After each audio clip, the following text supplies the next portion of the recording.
किसी वजह से दुनिया के बहुत सारे लोग मारे गए हैं और जो लोग बचे हुए हैं अब वो लोग सर्वाइवर बन चुके हैं जो कि अपनी जरूरतों को पूरा करने के लिए किसी भी हद तक जा सकते हैं। अब इस घटना को 25 साल हो चुके हैं और हम मूवी के मेन कैरेक्टर एना को देखते हैं जो एक शॉप में कुछ मेडिसिन को ढूंढ रही होती है। तभी उसे एहसास होता है कि उसके अलावा यहाँ पर कोई और भी है, जिसके बाद वो अपने भाई डेविड के पास जाती है और तभी उन्हें वहाँ पर एक मास्क पहना हुआ आदमी दिखता है। जिसके बाद डेविड और एना वहाँ से भागने लगते हैं और भागते भागते डेविड जो है वह गिर जाता है और उसे चोट लग जाती है। जिसके बाद डेविड एना को गन देता है और उसे अपनी मॉम के पास जाने के लिए कहता है क्योंकि डेविड अब चलने की हालत में नहीं होता है। अब एना वहाँ से भाग जाती है और डेविड के पीछे वही आदमी आ जाता है। अब इधर गन लेकर एना अपनी मॉम के पास पहुँचती है। एना की मॉम बहुत ही बीमार होती है और एना उनके लिए ही मेडिसिन ढूंढने गई थी। अब एना की मॉम डेविड के बारे में उससे पूछती है तो एना कहती है कि डेविड शाम तक घर आ जाएगा। एना एक फोटो अपनी मॉम को दिखाती है जो कैलिफोर्निया बीच का होता है और एना और डेविड का जन्म वायरल पेंडेमिक के बाद उसी जंगल में हुआ था जहाँ वो लोग रहते हैं। उनकी मॉम चाहती है कि उनके बच्चे बीच और समुद्र को देखें। अब इसके बाद एना जब वापस डेविड के पास जाती है तो उसे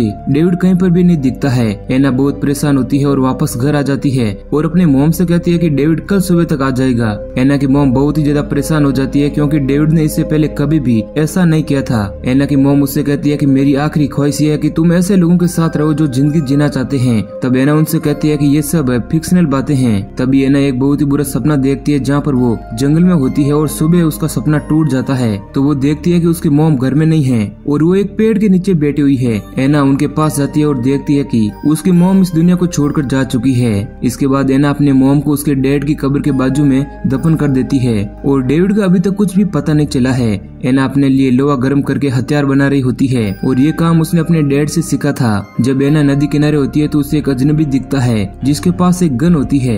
जिसके बाद एना भागकर अपने घर आ जाती है और वो अजनबी आदमी भी एना के घर के पास आ जाता है और उससे कहता है कि मेरा नाम पीटर है और मैं यहाँ पर खाने की तलाश में आया हूँ। जिसके बाद एना उसे अपने घर में आने देती है। फिर रात के वक्त वो लोग बैठे हुए होते हैं और एना पीटर को नहीं बताती है कि वो अकेले ही रहती है। पीटर उसे बताता है कि मैं अच्छा आदमी हूँ जो तुम्हें कोई भी नुकसान नहीं पहुंचाऊंगा। तब एना उससे कहता है कि उसकी मॉम भी ऐसे ही बातें किया करती थी। तब पीटर समझ जाता है कि एना की मॉम इस दुनिया में नहीं है। पीटर एना से कहता है कि तुम मेरे साथ हमारे लोगों के पास चलो क्योंकि हमारे लोगों में तुम्हारी जरूरत है और तुम्हें मेटल का काम भी आता है। तब एना कहती है कि मुझे तुम्हारे साथ नहीं चलना है। अब जब पीटर अगली सुबह जा रहा होता है तो एना से गुजारिश करता है कि वो उसकी मॉम की कब्र के पास उसे ले जाए। जिसके बाद पीटर वहाँ जाकर उसकी मॉम के लिए प्रे करता है और वो वहाँ से चला जाता है। इधर एना घर में बैठकर सोचती है कि उसने एक गलत फैसला ले लिया है और अगली सुबह एना के गेट पर एक फूल लगा हुआ होता है और वो समझ जाता है कि वो फूल पीटर ने ही लगाया है और वो उसके पास जाती है। जिसके बाद वो पीटर के लोगों के साथ रहने का फैसला कर लेती है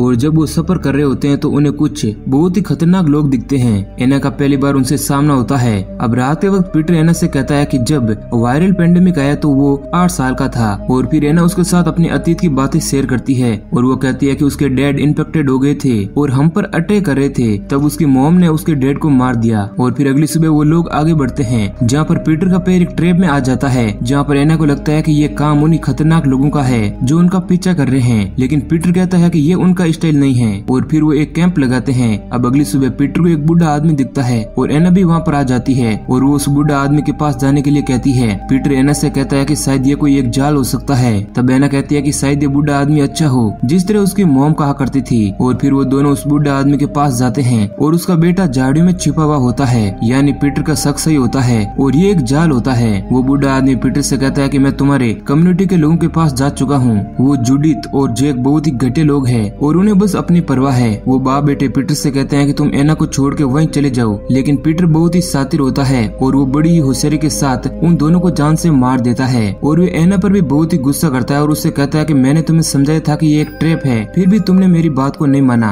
और एना पीटर के इस चेहरे को देखकर घबरा जाती है। अब रात के वक्त वो लोग आराम करते हैं और सुबह फिर से सफर पर निकलते हैं जहाँ पर एना को कुछ लोग दिखते हैं और वो उन पर गन पॉइंट करती है। तब पीटर कहता है कि इसकी जरूरत नहीं है, ये हमारे लोग हैं। और फिर एक लेडी और कुछ लोग वहाँ आ जाते हैं। वो लेडी जूडिथ होती है और वो फोक कम्युनिटी की लीडर होती है और फिर सभी लोग एना से मिलते हैं। वो लोग फोक कम्युनिटी के गाँव में जाते हैं जहाँ पर बहन एना को हथियार छोड़ के जाने के लिए कहता है और फिर हम जय को देखते हैं जो एना और पीटर से मिलता है। पीटर जय को बताता है कि एना एक रिलीजियस लड़की है और उसने वायरल पेंडेमिक को मात दी है और जैक एना का स्वागत करता है और वो पीटर से कहता है कि रात के वक्त एक आदमी ने यहाँ पर घुसने की कोशिश की थी और हमने उसे पकड़ दिया है। और फिर वो एना और पीटर को उस आदमी के पास ले जाता है और ये वही आदमी है जो उस दिन एना और डेविड के पीछे पड़ा था, मगर एना ये बात किसी को भी नहीं बताती है और उसे अगले दिन सजा सुनाई जाने वाली थी। और फिर पीटर एना को उसका रूम दिखाता है। उस रूम में बहुत सारी किताबें होती है और एना को किताबें पढ़ना बहुत ही पसंद होता है। इसके बाद बेन और पीटर आपस में बातें करते हैं। बेन पीटर से कहता है कि हमें उस बेसरकस आदमी को छोड़ देना चाहिए क्योंकि अगर उनके आदमियों ने हम पर अटैक किया तो हमारे पास इतना साधन नहीं है कि हम उनसे लड़ सकें। और फिर पीटर, जूडी, जैक और बेन बैठे हुए होते हैं और 3 वोट के साथ डिसाइड होता है कि उस बेसरकस आदमी को कल मार दिया जाएगा और बेन इस फैसले के हक में नहीं होता है। और जब रात के वक्त एना बुक पढ़ रही होती है तो वहाँ पर जूडिथ आ जाती है और वे एना से बातें करती है और उस दिन हुई दुर्घटना के बारे में एना से पूछती है कि वो आदमी कौन था।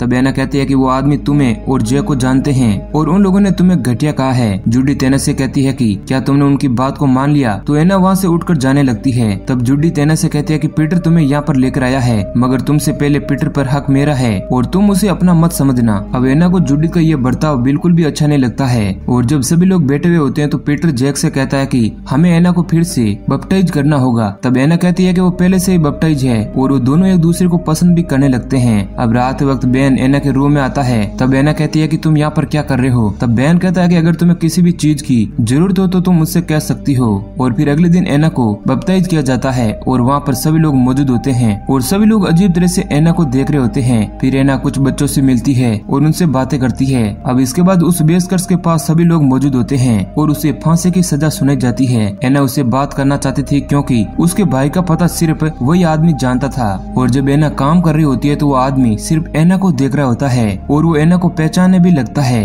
एना हिम्मत करके उसके पास जाती है और उससे बात करती है। तब वो आदमी एना से कहता है कि मैंने तुम्हें पहचान लिया है। एना अपने भाई के बारे में उससे पूछती है। तब वो कहता है कि पहले तुम मेरा हाथ खोलो, मैं तुम्हें तुम्हारे भाई के पास ले जाऊंगा। एना ऐसा करने से मना कर देती है और वहाँ से चली जाती है। जैक एना को उस बेसकर से बात करता हुआ देख लेता है। तब एना जैक को बताती है कि वो कह रहा था कि आज रात कुछ बुरा होने वाला है। तब जैक कहता है कि आज रात वो मर जाएगा और फिर जैक एना के करीब आता है और वो एना से कहता है कि हम यहाँ पर हर चीज को शेयर करते हैं। तब एना समझ जाती है कि जैसा रिश्ता पीटर और जूडिथ का है और अब उसे ऐसा रिश्ता जैक के साथ भी बनाना होगा और वो ये सोचकर वहाँ से जाने का फैसला करती है। तभी वहाँ पर पीटर आ जाता है और वो उसे जाने नहीं देता है और उसके साथ जबरदस्ती करने लगता है। तब एना समझ जाती है कि पीटर बुरा इंसान है। तभी वहाँ पर बेन आ जाता है और वो पीटर से कहता है कि उन खतरनाक लोगों को मालूम हो गया है कि उनका आदमी यहाँ पर है और हमें उनसे डील करके उनके आदमी को छोड़ देना चाहिए। तब पीटर बेन की बात को मान लेता है और फिर वो सभी उस आदमी को छोड़ने के लिए बाहर जाते हैं। अब उनके साथ एना भी होती है।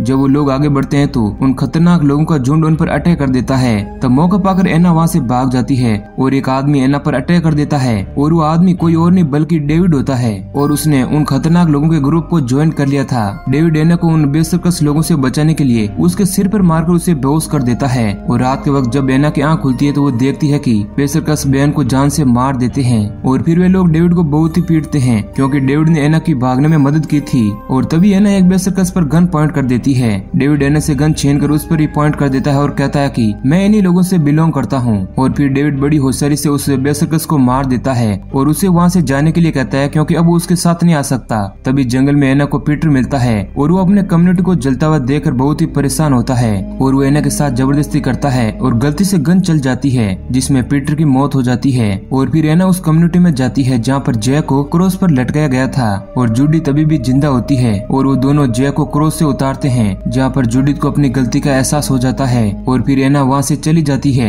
जूडिथ एना को रोकती है और कहती है कि तुम कहाँ पर जा रही हो? तब एना कहती है कि वह समुद्र को देखना चाहती है। तब जूडिथ कहती है कि अब अच्छे लोग इस दुनिया में नहीं बचे हैं। तब एना जाते जाते जूडिथ से कहती है कि हमें सपने हमेशा देखते रहना चाहिए और हमेशा उम्मीद को जिंदा रखना चाहिए और इसी सीन के साथ मूवी एंड हो जाती है। तो दोस्तों ये कहानी अगर आपको पसंद आई है तो वीडियो को लाइक जरूर करना। ऐसे ही और इंटरेस्टिंग वीडियो पाने के लिए हमारे चैनल को सब्सक्राइब करें।